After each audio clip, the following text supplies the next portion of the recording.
Thanks for tuning in to Stay Sharp with Razorleaf, your secret weapon for all things digital and products manufacturing. Since AI is the topic of the day, Jonathan and Jen break down what is AI in its simplest terms in this episode. Their conversation covers what AI is, what it does, and how it works, and when it's best to use it. They also cover its relationship with data, identifying pattern recognitions, and whether or not hallucinations are a good or a bad thing. Their perspective may help you see more clearly and think of new applications for the technology. Let's listen in. Welcome back, everyone, to Stay Sharp, a podcast about all things digital related to products and manufacturing. I am Jen Ferrillo, and I'm joined today by my colleague, Jonathan Scott. Hey, everybody. Good to be back. In past episodes, we've talked about AI's role in product development and touched a little bit on digital manufacturing in general. We originally reviewed in that first podcast, if you want to go back to it, we reviewed the definition of what AI is. And I'm not going to do it again here because you should go back and read or watch the other podcast. Yeah. But you probably already heard it, right? I mean, it's just to be clear, artificial intelligence. Yes, that AI. But yeah, you probably have your own concept of what it means. Right. But, and everybody, I feel like it's a topic that everybody is talking about these days. Lots of people are using it either intentionally or not intentionally. But what we want to dig into a little bit here is how it works exactly. Because I think there's a lot of like fear and uncertainty and doubt around it. And wait, is it going to take over my job? What is it, And so we're going to dig into a little bit just about how it works and what it does, how it does the things that it does. I think that makes sense. If AI is going to simulate and or accelerate, I like the term accelerated intelligence or augmented intelligence rather than artificial intelligence, because I don't think it's ever going to take away the human element. But if it's going to do that, it has to mimic the same process that we go through, right? And it starts with learning. It starts with data. It does. I mean, and you think about it, it's, so if anybody doesn't know anything about me, I have 3 kids and 4 grandchildren. And it's funny to, as I was doing the research for this podcast, I was thinking about, watching my grandkids. And at this point, they're like 0 to 4. And they're in the data collection business right now. Yes, they are. No, they're not sorting. They're not, I guess with language learning, they're sorting a little bit, but they're sorting, and it's fascinating what comes out. But yes, yeah, mostly they're collecting. Yeah, I mean, just like all of the impressions, colors, sounds, textures, etc. They're just collecting all of that data, and that's really where AI starts, right? That's how you start learning. That's it, right? That's one of the things that everyone talks about in terms of when they get to the issues, they get to the concerns about AI, that sort of thing. One of the things that always gets brought up is, quality, data volume, data set size, what did we learn from? But data, it always comes back to data, right? And we can dig into some of those other areas. But to your point, first thing is you have to have some sort of data set to train against, just like kids and language and shapes and alphabets and all the things that, young humans learn when they're being trained. The artificial intelligence needs something for training also, and that data is very important. Yeah, and you're right. And it's coming from, just like with kids, it's coming from all of the different sources, right? It can come from databases of information. We talk a lot, obviously, in our business about PLM and all of the data that's stored in PLM systems. But it also comes from sensors, IoT data. Online content, anybody using ChatGPT, that's based on, now 2-year-old online content, but still, it will get there. Or it can. To your point about all these data sources, those can be data sources if that's what you want, if that's what you're trying to train or learn. I think of a great analogy related to your grandkids, right? Or anybody's young children. Right. If you think about what the data set is that they're trained on, that's going to directly impact what they learn. I think of this very specifically when I think of bad language in small children. It's if you include some choice words in the data set, and if you do that with too much frequency, it turns out that those pop out of what they've learned later. And you're like, oh man, I can't believe I said that in front of them, and therefore that's what I hear later. But it's a great example of like the data set matters for what the learning is, what happens. You're exactly right, because it's all of the data that you're including. And if you're including bad data, like language, then that's included. That will be in the decision making later on. Right. So right. So I mean, it gets to the point that data, there's having all those sources of data, but then there's deciding what out of that you want to use to do the training, right? So there's more to that upfront process than just, getting your arms around the biggest data set you can. It is deciding, well, what's relevant and what's not. And that's dangerous. That can be dangerous, right? It can be. I think there are a couple of things that I've understood in this space that are important to think about there. One is that when you actually do the learning later and you're looking to get something useful out of AI, one of the things it can do that we humans struggle with is seeing patterns. It's very good at seeing patterns. And so if you've limited the data set too much because you're trying to keep it too focused, you may miss, or it may miss, because you've limited its sort of field of view. It may miss some things that are very helpful to you in terms of its learning. But if you include too much, you may, it may be that it's not the too much being a too wide of a field of view, but you've included data that's bad, that's going to mistrain it. That's a different problem, but one you still have to pay attention to up front. It's funny. There are so many, as you're talking, there's so many connections with human interaction, right? Mm-hmm. When you're talking about focusing the data that's coming in, right? That's what like so much of work now is like focused on diversity and a diversity of opinion and experience to make sure that you are not creating biases, unconscious biases or something. Unconscionable ones either. I mean, you don't want either kind of bias, really. But right, you don't want any sort of biases. But you're right. So there is aside from the data collection, there's kind of a pre-processing piece of it, right? So like formatting, supplementing, like are we missing data here? Or is this an outlier? You're right. You want to get a wide enough set, but you don't want to include things that are so random that they don't have any sort of impact. And you brought up a great point. It is something that I hear lots of AI folks talking about, is that point of bias. You can insert bias by doing this step, right? What data did you collect to feed into the system when it's training? What did you leave out, right? And that can insert bias into whatever you're doing, and you have to be careful at this stage to do that. And maybe it's good, maybe it's bad, but you have to be aware of it. No, I agree. It's matter of fact, when I don't want to say when AI first came out, because it's been there for a really long time, but certainly within the last 12 months, I feel like it's really come out of the closet. And I remember like just thinking like, well, wait a minute, ChatGPT is running off of information that's on the internet. We all know how true all of that information is and how nobody lies or nobody misrepresents things. So it's all accurate. I mean, again, it's the data that you're using, right? So you can teach it bad data. You can teach it to misinterpret things. It's so similar to raising kids. Absolutely. And something else I want to interject here. You're more of an expert at this than I am, but I don't think we're talking about this today as AI experts, right? No, I think we're talking about this today as people who are studying AI because of its relevance to our field and we're interested in it, and just trying to share some of the thoughts and observations we have based on what we've learned so far. And I think all these things that we're talking around are things that at least I'm gathering, you're gathering, things we're talking about in our day-to-day work about AI that we're just trying to share. But I don't want anybody to think, these guys think they're AI researchers? No, we don't.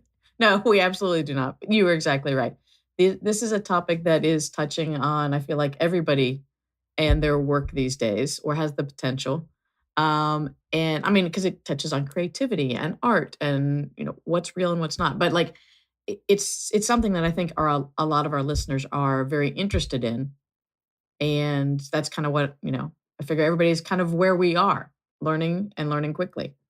Yeah. And even where our listeners may feel like they need to be, right? I mean, even if it's not necessarily something that you find interesting or fascinating, you're probably hearing enough in the headlines to say, well, I've got to at least pay attention to it, to know what's the relevance to my job. How's it going to impact me? Why does it matter to my Exactly. company or organization? Exactly. So, I mean, it's, and getting back to where we were as far as the process, Hmm. right? We've got, so we've been gathering data, we've been sorting through the data, kind of rec, cleaning it up, formatting it, supplementing, et cetera. Next piece really is and you alluded to this, is pattern recognition, recognizing where the relationships are between the data. And this is How the part they that I find fascinating, right? About what real AI researchers do and what they're doing, and how they're training computers to look for these patterns, right? And this is a piece, I'll admit, it's sort of black magic to me. I don't understand exactly how it works. I got my first taste of this. I'm going to call it 30 years ago with a teaching assistant I had in the physics department when I was in Mhm. school, right?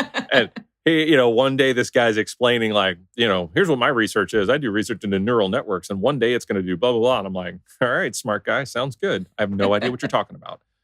And I think back to that and I'm like, oh, now I see what he was talking about. I wish I'd been paying more attention and understood it better. But this idea of what is the math behind training computers to look for patterns, right? Right. What are the And rules? what are the rules, right? And what do you do to make that efficient?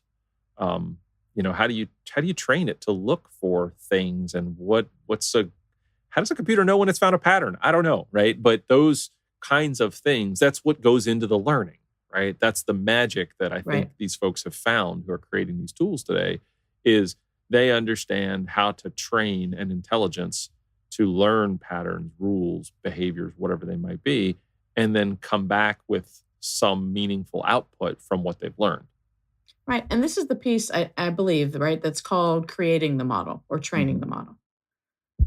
It's basically taking the data and then teaching it how to recognize patterns, teaching it how to recognize relationships and form those so that it can do some predictive analysis as it moves forward.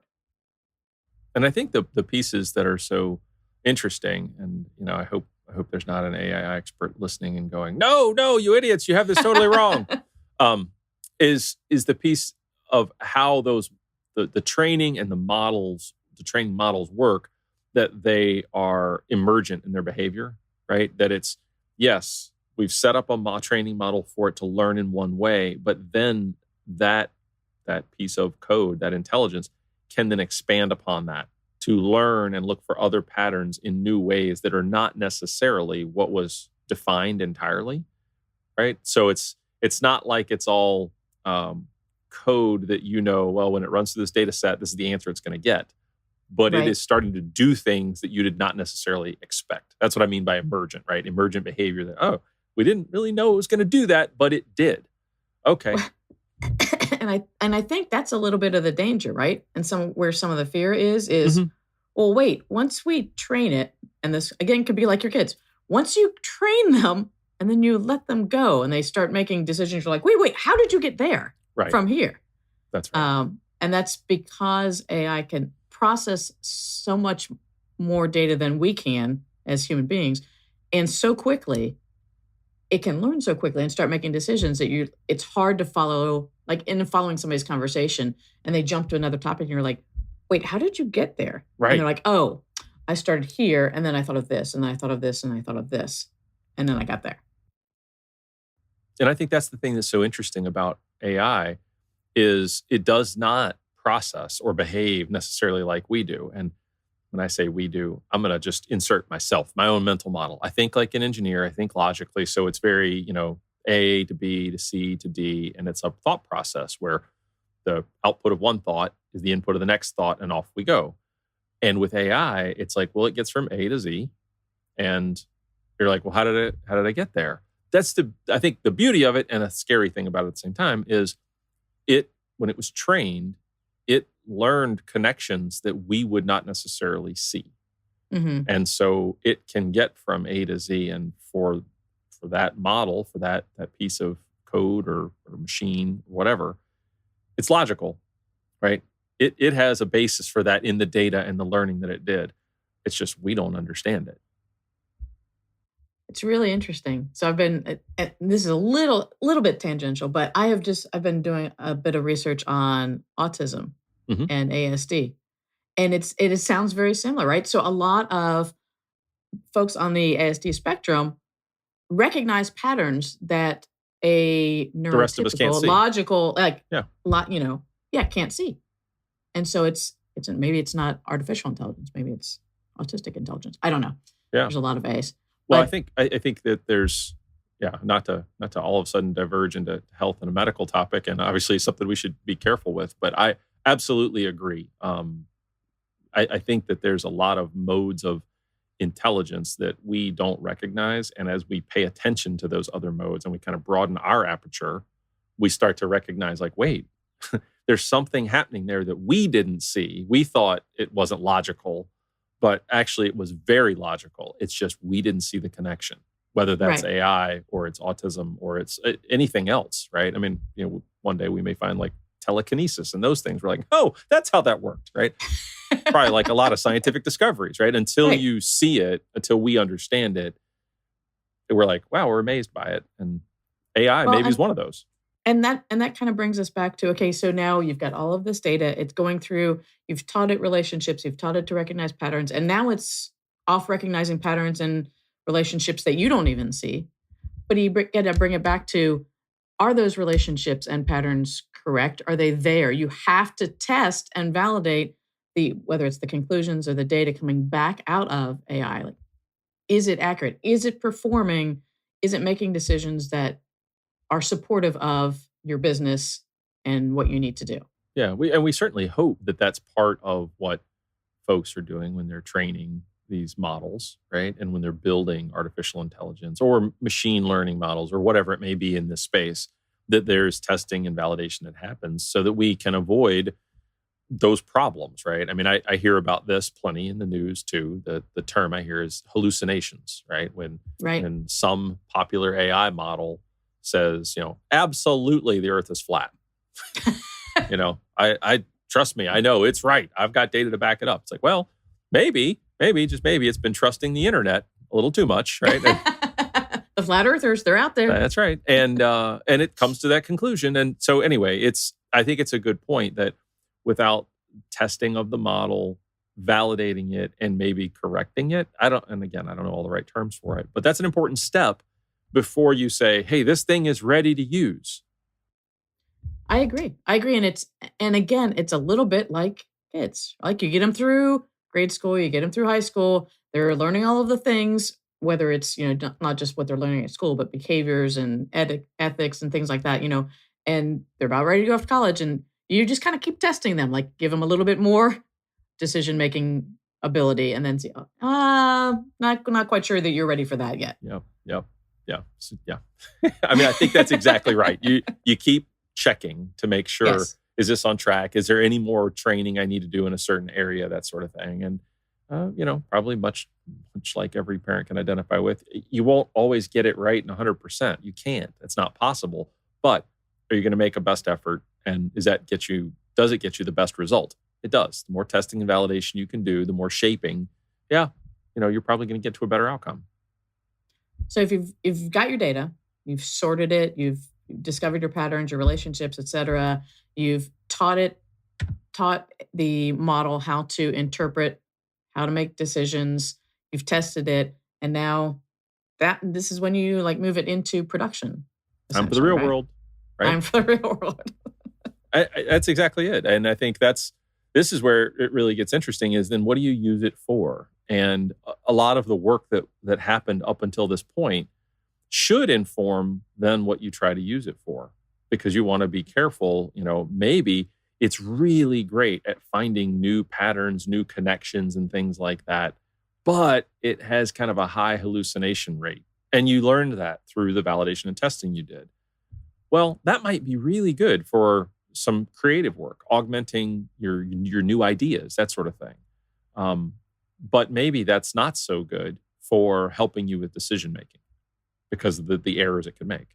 Okay, well, let's dig into this for a minute. What are the things you could be using these models for? I just mentioned one, like the brainstorming, creativity, that sort of thing. What else are we seeing people do? You know what? It's interesting. Like, before I go into that, like, I've never actually had somebody talk about hallucinations as potentially a good thing. Oh, But and I you're didn't mean right. to, but you're right. Well, It could but be. I mean, in a creative space, Yeah. because hallucinations can actually get you to something that you could never have gotten to before, just Yeah. as a possibility. And like, okay, now that there's that possibility, what's real about that? What actually can be useful about that? Okay. Back to medical and healthcare. So let's talk about mushrooms. I'm kidding. But it's an interesting point because you're right. People purposefully try to hallucinate, try to, alter their mind, try to do things for creative purposes. And I certainly didn't mean that about AI, but could it be relevant? Maybe, right? If you've got an AI model that's like, it's on the fringe of telling you what's real and what's not, but it does generate some things that you would not have thought of. Maybe that's helpful. Right. Maybe but again, you have to have a human interaction going like, is it helpful? Is it not helpful? And it depends on what you're looking for. Yeah. Is it unknown? Well, let's just kind of file that away and revisit that later when we've got, again, more data. So other things you could use it for, predictive analytics, whether or not something's going to fail or not fail. And that's one of those places where it might be that you're really looking for low hallucinations, right? Because yes. in that case, predictive analytics, you would like it to look at the data and tell you what it thinks is going to happen. You'd like it to be right. The more it's right, the more useful it is to you in terms of what you're trying to do. Okay, so I don't really want creativity here. I just want accuracy. Well, that's certainly one kind of focus of AI that you might have. Mm-hmm. Well, in an area where those kind of coalesce, right, is, we talked about on a different podcast with Ramesh Hadori is generative design and simulations. Well, because that's essentially what it's doing. It's being creative, but then it's validating that those creations can be useful and that they're meeting, for instance, weight restrictions or strength requirements and things like that. Yeah, it's coming back to its constraints to make sure it doesn't give you some kind of wrong answer. Yeah, exactly. So another thing that I think that you can use AI for, and maybe this, again, it's got different characteristics in terms of what you want out of the model, is information gathering, bringing you relevant information. Now, maybe that's just a variation on one of the ones we just talked about, right? Is you would like it to be a little bit creative, but you don't want it to be so creative that it brings you noise. But, you're trying to sort of collect information, and that can be grunt work, and you might really appreciate a computer doing that for you, but you'd like it to think more like you and make some connections that are not obvious rather than just a Google web search, right? Right. Well, and it's funny, like you think about the changes that we have both seen in our lifetimes, like, when you wrote research papers in grade school and high school and college, like you had, depending on your age, encyclopedias or newsprint articles or magazines or books. As you get further on, you had the internet and you could do internet searches. Now, as far as like the research and information gathering, AIs, that's one of the most common uses of it right now is advanced internet searching, if you will. Yeah, well, that's exactly right. We see that, as of the time we're making this podcast. That's what I see anyways. All these AI tools teaming up with existing search providers and saying, hey, I want you to apply AI to the search technology I had to enhance it further. And that makes sense, right? It reminds me of the shortcomings we had in research before the internet existed. How did you know to find articles to go do the research? Well, somebody helped you sort of find things on the topic by what? The Dewey Decimal System, right? Literally, right. Somebody took articles, they took books, they took things like that, and they put them into categories, into buckets, they indexed it, right? Subdivided, but they did it for the thing as a whole, right? So you might get a book that was on worms. Okay, great. Today, once we get into search, it's like, well, I could find the exact Latin name of the worm that I'm interested in, and I could go pick that out and see the connections. I got a lot more granular information. And I feel like with AI, what we're going to get is something that's like, well, I know that this is talking about a worm, even though it didn't use the word worm. And I'm going to make that connection and show you that. And it's like, yeah, I get how this is helping us expand what we do and how we work, and it's augmenting our mind. Because if, 50 years ago, we had the ability to kind of look across data sets in that creative way because we could process so much information, we might have found things and seen things that we we didn't see and that we are going to see today because AI is going to help us there. You're right, but the augmenting, it's where the people have to come in, right? Mm-hmm. Because you can use AI to augment your intelligence, but you can also use it to get lazy. Yeah. So, we were talking earlier about the art of writing or the art of creativity, but in the art of writing, which I kind of pride myself on, like I will use AI to do the research, but not to do the writing. Mm-hmm. But as soon as I saw ChatGPT, I'm like, the college kids, they're just going to say, "Hey, write this paper for me." Yep. Here's the topics. Do the research. Write the paper. And then what do we lose? We lose that ability to generate and create. Absolutely. And if we lose that, then we lose the ability to test and validate also because we don't know anymore. That's scary. That's where this stuff gets scary, I think. Right? And it's too early in the day for me to be that kind of scared. But I agree. That's the thing that we have to watch out for. Back to places where it can be useful, I think it can be useful in bringing you information. It could be useful in bringing you new ideas that maybe aren't quite right. But in all these cases, and there are others, right? I mean, I don't think we're being exhaustive about the use cases for AI. No, matter of fact, I'd like to, it's not, we're going to run out of time to do it on this podcast, but I'd like to do one on AI in digital manufacturing as a whole. Yeah. We've done it in product development with Ramesh, but product development isn't it's not the whole ball of wax. You actually have to create the thing and maintain it and all the things. It's certainly not comprehensive in terms of the topics we like to talk about on this podcast. So there's other applications of AI, to your point. I agree. Right. But I think in all of those, we really do have to think about where the human fits, right? That we're not trying to hand over decision-making to the computer that's seen a pattern that maybe we don't understand and like, all right, good, I hope it works. Good luck. Hope it doesn't make a bridge collapse. That's the thing that we always, or at least I'll speak for myself again, as an engineer, I want to pay attention to is that how did I use the AI in a responsible way to help do what I'm trying to do? But as a human, I'm still feeling responsible for the outcome, the decision, whatever it is. And I think when we talk about how it gets used, that to me is the one thing that should be on our mind. How does it get used? How does it augment? But yet we're still responsible for the outcome. Right. And it's interesting because I had actually, when I was going through and writing down the things we wanted to talk about today, one of the things that I had written down was that AI is continually learning and continually. So it's not just like you give it the data, one data set, however big that is, you teach it how to learn, how to sort through things, and then it never goes beyond that. No, that's part of the value, right? Is that it is continually learning, continually making new connections, things along those lines. But it's also inherent on us to be continually learning and staying ahead of that curve and making sure, because it's our intelligence that we're putting into AI, which is and that's not artificial, really, is it? Right. Well, there's a lot of things that are interesting about that continuity piece, right? If you do continuous learning, you also do continuous testing and validation, right? Did that take the model and kind of veer it off? I don't know. Is it still being tested? Those are things about AI I don't really fully understand. I know I've seen some examples that are a little bit, I won't say scary, but interesting. That as you feed it data and it learns things, that then it comes back with an answer that's been informed by that data.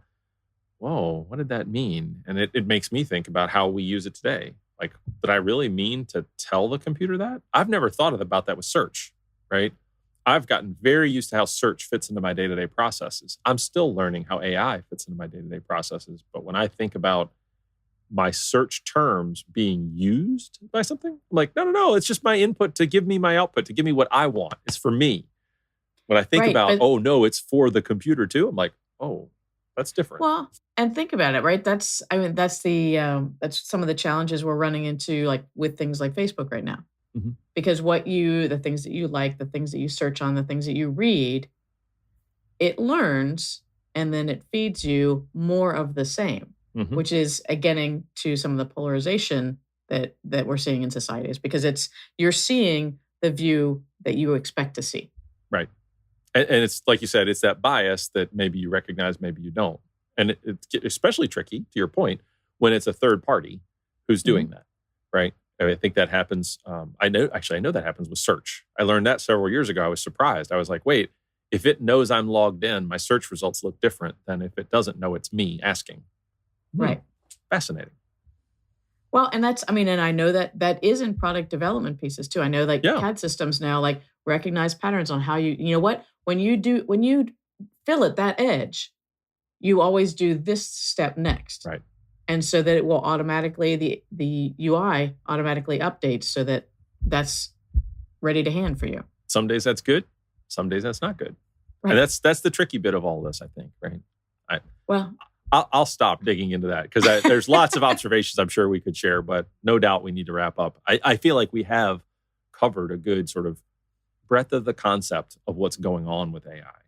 How does it come into being? What are the steps? What are the things you need to think about if you were doing your own AI or getting ready to use it? And what do you need to consider about how you apply it? I mean, I don't know. What else, as we wrap up, what else did we talk about that's important to summarize? Well, I think, it's funny that the things we talked about and the things that we didn't talk about really, because we didn't touch really on, we touched a little bit on bias. We didn't touch on ethics at all. And a little bit on hallucinations. Right. We didn't touch at all on the resources, computational resources required for all of this, which shame on us. That's the business we're kind of in, or at least pretty damn close. It is, but hey, that stuff's free. Come on. Right. Super cheap. Yeah. But I think one of the pieces that I really want to come back and revisit with you in a future podcast is, again, all of this, whether it's, the learning or the testing, the validation, it's all built on that foundation of data. That's where actually the biases are found or created or influenced. That's as far as finding patterns and teaching it how to, it's all based on that initial data. That's worth digging into, right? Because in our space, that's something we spend a lot of time thinking about and talking about is what is the quality of that data? What's the nature of that data? That kind of thing. So you're right. We should come back to that one. Yeah, I agree. So stay tuned, everybody. We'll revisit that. Thanks, Jonathan, for joining me and going through all of this. I think this is, as always, it's a pleasure. I think we'll kind of continue to come back to this because I don't see AI going anywhere but forward. It's not going to go away, that's for sure. And I'm sure we're going to come back and laugh at this too. And we're like, that's what we used to think. That's hilarious. Yeah. I'm sure you're right. So given that, to all of our listeners, I would say, given the fact that we'll be revisiting AI and data quality and the importance of both, and a whole other host of topics around AI, if there's anything you want us to talk about or any questions that this brought up to you that we didn't answer, please reach out on social media, be part of the conversation. A conversation is stronger, again, for diversity of data, right? And opinion. So help us out here. And then, you can find our podcast on all places you can find podcasts or on our website. We look forward to hearing from you. And until next time, stay sharp. Thanks, everybody. Thank you for being here and listening to this episode of Stay Sharp with Razorleaf. If you have any questions about AI and this topic around AI, we'd love to have more of this conversation. Just leave a comment on our post or send an email to podcast@razorleaf.com. We appreciate all the feedback we get from our listeners, so don't be shy. And make sure to subscribe to our podcast on your favorite podcast platform or on our YouTube channel. Until next time, stay sharp.